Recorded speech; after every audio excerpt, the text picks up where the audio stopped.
Baiklah, saya akan mencoba menjawab pertanyaan nomor 3 tentang jelaskan 3 hal penting beserta contoh untuk menjamin data-data penelitian dalam bidang farmasi itu memenuhi syarat valid dan reliabilitas. Nah, 3 hal penting dalam valid itu ada pengetahuan. Yang pertama itu ada pengetahuan sang peneliti.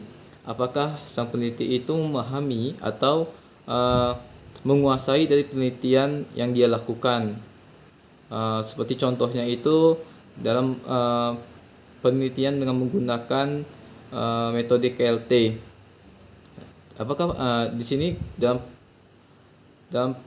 prinsip dari KLT ini kan tentang distribusi diferensial dengan 2 fase, yaitu fase diam dan gerak. Nah, apakah peneliti itu memahami atau menguasai dari teknik tersebut?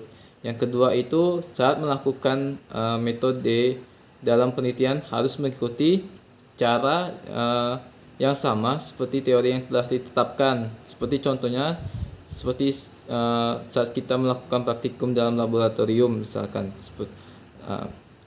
kita tuh harus mengikuti dari modul atau buku panduan, sehingga data-data yang kita lakukan itu valid dan metode yang kita gunakan itu tepat. Yang ketiga itu pengevaluasian data dari yang kita dapatkan dengan ketentuan yang sudah ditetapkan. Seperti contohnya misalkan hasil pengujian paracetamol ini atau pengujian etanol. Nah, itu tuh kita bandingkan dengan data yang sudah valid, yang sudah ditetapkan. Selanjutnya itu ada reliable. Yang pertama itu dengan metode yang berbeda kita mendapatkan hasil yang sama. Seperti contohnya itu saat kita mendapatkan data penelitian tentang kloroform atau yang lainnya, kita menggunakan metode yang berbeda gitu, tetapi hasil data yang kita dapatkan itu sama dengan metode sebelumnya.